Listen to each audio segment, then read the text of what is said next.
Exactly 6 minutes after 7. If you're a lawyer, this is one segment that you probably would want to stay on, and if you have an intervention to make, you're welcome to do so. A potential lawyer, it's one to study. For all of us, it will be an eye-opener. Circuit Court Judge in Accra, Justice Francis Obri, is the latest to question the commitment of state prosecutors to the cases they pursue in court. This was after what he describes as prosecutors' wishy-washy attitude compelled him to grant bail to 2 businessmen held for over a month for the alleged importation of narcotics from Bolivia. Similar instances, such as the very recent controversial acquittal and discharge of businessman Alfred Agbeshe-Woyome in the 51 million cedi judgment debt saga, have all given many the jitters with regard to state prosecutors' efficiency in their pursuit. So our colleague Kwachi Afrenuama put together the following report. Passport trial of former Nkranza North MP Erica Moatin. Both the investigator and prosecutor have failed to appear in court on more than 3 occasions. In all instances, they have cited ill health. They are, however, yet to provide medical proof of their said illness, even after instructions from the judge. The ex-legislator's trial has stalled as a result. In the infamous Nayeli Ametepe cocaine scandal, the 6 accused persons said to be accomplices were freed by an Accra Circuit Court after the Attorney General failed to provide any proof of their involvement in the scandal. The 6, including businessman Alhaji Muhammad Dawood, were charged with aiding Miss Ametepe traffic 12.5 kilograms of cocaine to the UK. Initially, the prosecutors mounted a strong argument against their bail request, but the judge eventually granted it after it became clear the AG was delaying with his supposed evidence. In this case as well, Justice Francis Obri's court was forced to adjourn many times while waiting for the state to conclude its findings. In the end, the Attorney General applied to discontinue the case. The court then discharged the 5 for want of prosecution.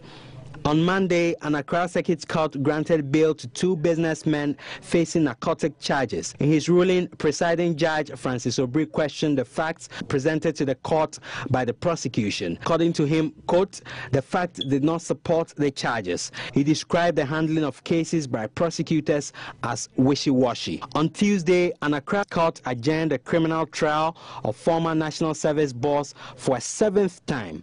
The reason for the postponement is no different from other cases. The state is yet to conclude its investigations. Finally, in the legendary Alfred Woyome case, Justice Najet Nassam questioned the competence of state prosecutors. Mr. Woyome was acquitted and discharged of willfully causing financial loss to the state. The Attorney General has, however, declined comment on the matter immediately.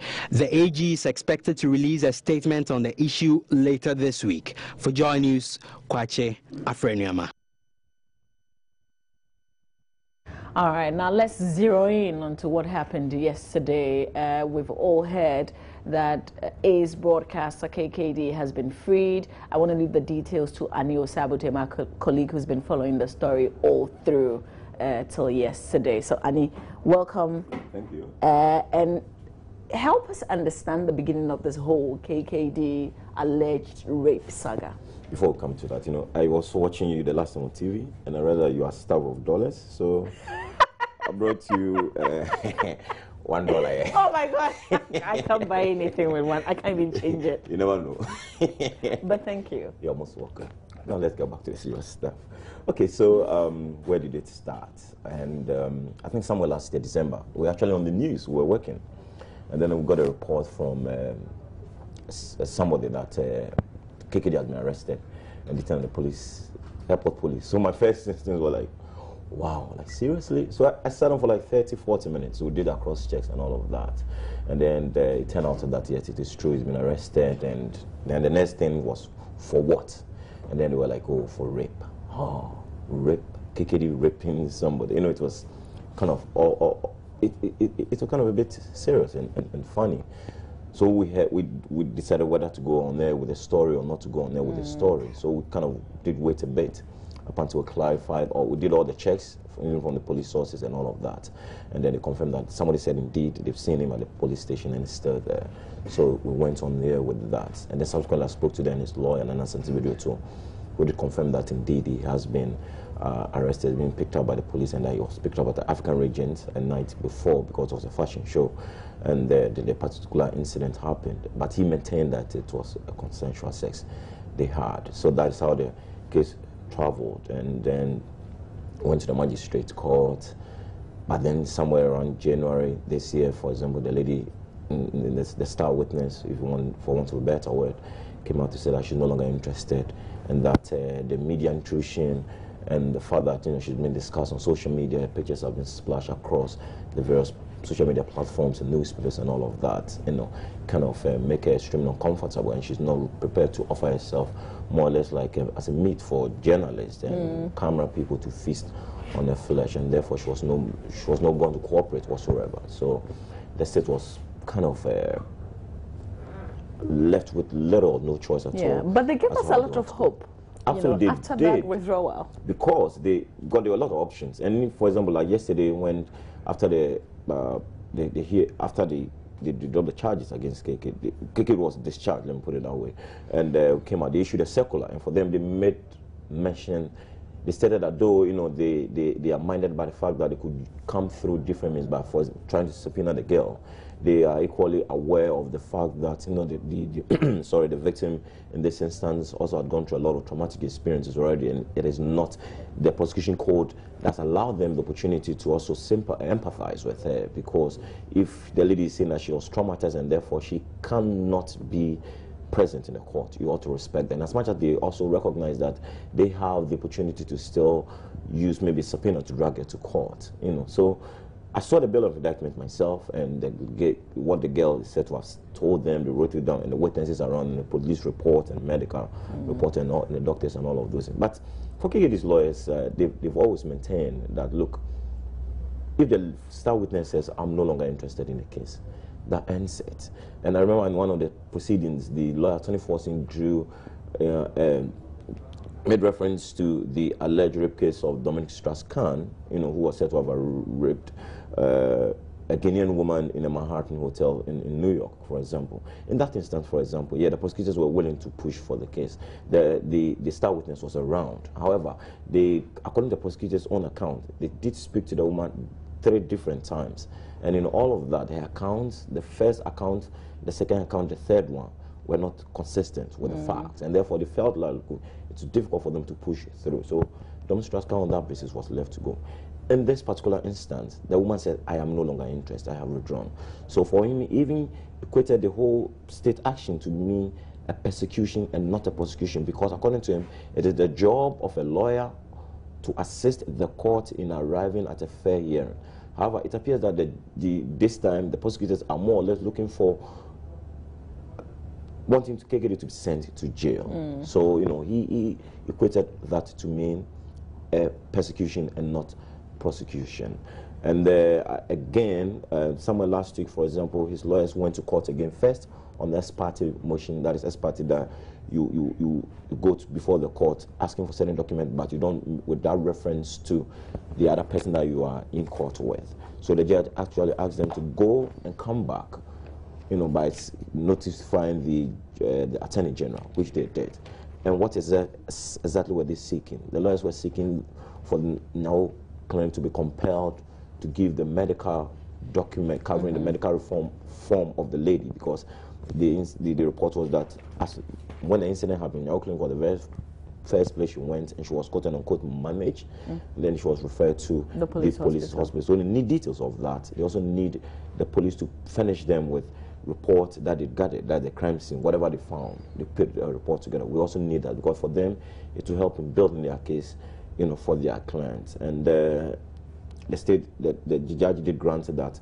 And interestingly, the state prosecutor did not show up in that. So the judge said he was satisfied with what the issue that is raised, and within 14 days they have to furnish his lawyers with a document that is. So this was the court appearance before this very last one, which was just yesterday. Absolutely, yes. But do we know if those things were granted? Absolutely, they were, because I saw a copy of the file itself, which the Nyaw Clinic and the police were compelled within 14 days to supply. So it's a court order, and if you refuse to comply with that, there are consequences to that effect. So indeed, so within a 14 days range, they need to furnish KKD's lawyers still with the Are they still interested in getting those Absolutely, documents? because, you know, on the face of it, and I think there's a lot of misinformation that people are saying that KKD has been acquitted in this charge. It's not been acquitted because the case has not gone on trial. Okay. It is important for us to stress that. What the state has done is that the star witness said, I'm no longer interested. However, if you read the circular yesterday, which I have a copy here, and for purposes of just educating, and I'll just read a bit of that. It said, the Attorney General believed in the case and so held on to with hope that the witnesses will willingly appear to testify when they are needed by the court. This is not to say that the AG is unaware of the various legal processes at her disposal to compel the witnesses to appear before the court. It is to be noted that the Attorney General still believes in the case and reserves the right to commence the prosecution once the victim and witnesses are ready. Signed, AG. So essentially what it means is that after the AG, yes, we are discharging you now. However, as and when the lady feels like wanting to push for the case, we are ready and we'll take it up. So he has not been acquitted. The charges have just been discharged for now. So as it stands now, the case is not off the table. It's still there. But just that we've closed just one area, and we're asking that as and when the star witness and those close to her who were witnesses to whatever to the incident change their mind and say, we want to take up the case, we'll bring KKD back to court. But what happened between, because, you know, yesterday, Wednesday, there was supposed to be a 7-man jury in place. Absolutely. That's what we all knew. That's what everybody knew. That's what everybody was expecting. But, you know, a day before yesterday, that was a Tuesday, the state actually had gone to file a nullity prosecutor. So the nullity prosecutor itself was filed on Tuesday. Okay. On Tuesday. So everybody had gone to the court. But I remember a lot of journalists were there for the very first time, such a long time. A lot of reporters were there. A lot of members from the public actually were there. KKD also did come with his daughter was there and a niece, and he, you know. Is this the first time though that he's going to court with a daughter and a niece and a brother? Because we've seen him with his father, but not, you know, so many family members. Yeah, this is the very first time that the daughter I have seen that got. I mean, the information I got that she did fly in from London with another relative who is a niece to KKD. So they flew in from London to the case. An uncle of his was there, and his brother as well was also there. And that was the second time I'd seen the brother. But for the daughter, that was the very first time that she was in court. And that, you know, I can't help but to think that perhaps they knew this was going to happen.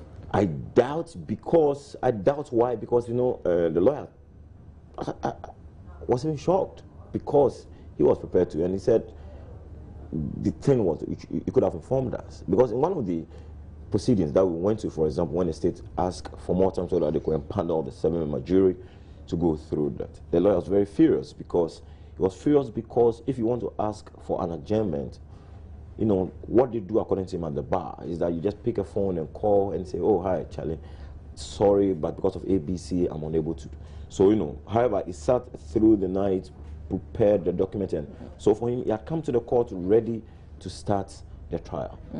Unfortunately, the state said, no, we have to, one or two things, so we need to seek an adjournment. We need to empanel a jury so that the jury will come. The judge's job is just to guide with the law in the whole process, but for you to come and spring a surprise on that. So yesterday to the same thing, said, I mean, he was not aware at all about the non-prosecutor, but, you know, I don't really, it may also his benefit, so he was happy.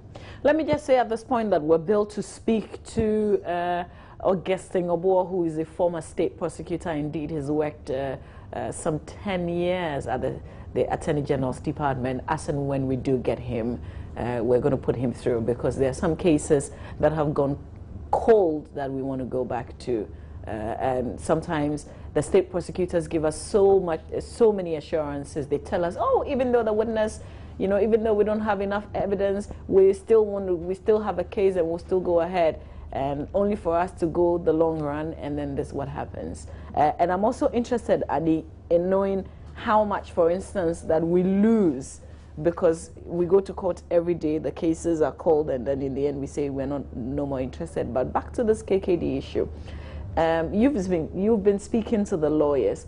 Are they interested in clearing his name completely?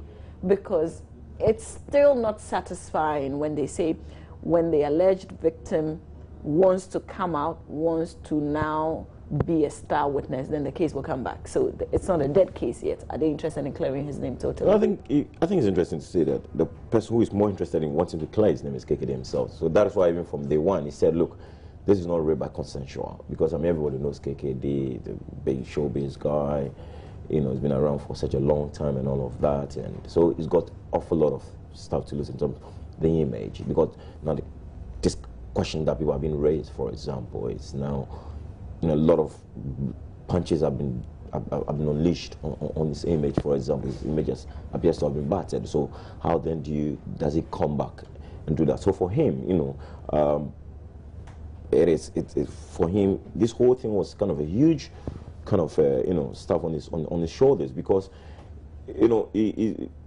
was sick at a point. In one of the proceedings, for example, he couldn't come to court because, you know, a doctor's advised that, look, his condition was not the best. He had to attend physio, he had to do this and all of that. So, I mean, for him, I think that the very first person that I believe would like to really get this off completely from the record will be KKD himself. Yeah. Have they shared, you know, any future plans with you, what they intend doing? Well, I mean, unfortunately, we have a lot of discussion with him. Yesterday I had a lengthy, very interesting conversation. With KKD himself? Absolutely, in the court. But, you know, it's more like a privileged information that you get as a reporter that is not meant for the public. So yeah, I'll keep it like that. Annie. Yeah. Okay. So is he going to, because, you know, the other thing that I'm asking myself is he going to also start a certain process to clear himself?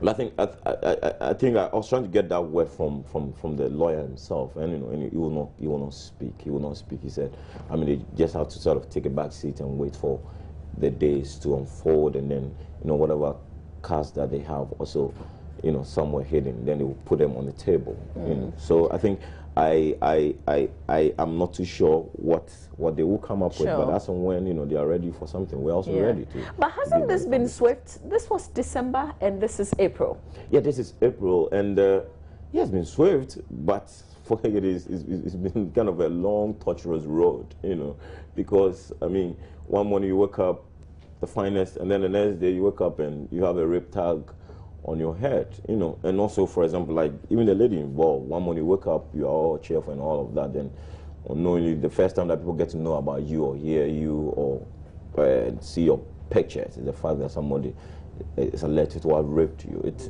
traumatizing, whichever way you look at it, for both, you know, the parties involved, you know, and because the issue of rape is not something that I always say, for example, that if somebody is a monator, it's not it's a very serious stuff. But like I say, I mean, for the victim, I mean, it's a torturous road.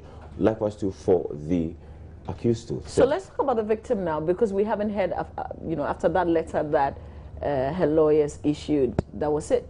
That was it. We've not heard from her again. We don't know. I mean, there have been a lot of speculations she's out of the country. There's a lot of speculation that she's been gone. You know, personally, I've tried to make a lot of inquiries, and it's been extremely difficult. The next day, I remember one day, for example, I went all the way to Awosh because I heard that's where she lived. I even had pitch camp at an Assemblies of God church where somebody pointed me to that. That's where she is, hoping, for example, that I could get a relative to speak to. You know, because it is also interesting, because a public interest case, people also want to know and find out what relatives are and stuff like that are saying. And it's more like a merry-go-round thing. But, you know, she's been quiet, she's gone underground. And it's yesterday, you know, the national coordinator of the Domestic Violence Coalition, Adolf Alkubekwin, talked about how even our society itself, you know, empathize or otherwise of persons who have gone through such an experience. Because for him, he even thought that he described the whole state discharging KKD as a sad day for Ghana, because he believes that the society itself, we've not come to terms where, for example, somebody is alleged rape, and then the person rather becomes more or less like a subject of ridicule, you know. So you believe that some of these things might have contributed, the media intrusion might have contributed to the lady wanting to say that, look, I'm not prepared to put myself up for the media to subject me through a process. So where do we go from here? Well, where do we go from here? Where do we go from here is that for now, Kekeli has been discharged. As and when the lady says, look, I'm very much interested in picking a case that we could. As we sit here, for example, we can even get a call that the lady has changed her mind and the case is going to go to court in the next 2 hours or less. And we could be back in court. That's not very good. I mean, who can live their lives like that? Yeah, but I never know, people change their minds all the time, don't they? Yeah, I mean, absolutely. It's a tricky situation, but do you get the sense that this could happen soon? I mean, from where I sit, in life you never say never. In life you never say never, you know, but from where I sit and based on what I have, the lady's state letter, which I personally saw with my own eyes, but I never had the opportunity to see a copy. And what the state had said, I really, really doubt it will come back again. Okay. Yeah. I mean, what can I say? Congratulations, you followed this case all through and through, and it's come to this end. Yeah. We'll see. If you get a call, I mean, if the case is going back to court, we'll call you to go back. No problem. So Anio Sabute, my colleague, the other bit of the conversation that we have not been able to have yet is the bit about cases that we've been given so much assurances that, you know, we're going to see them through, and then it comes to nothing. We have not been there yet, but we will be as and when we do get our guests in. We'll continue with that conversation. But Anio Sabute, my colleague here, when we come back, we're going to talk cartoons and animations. It's amazing. We've got a Ghanaian, a local person who is into that. You might want to meet him, definitely. So stay with us.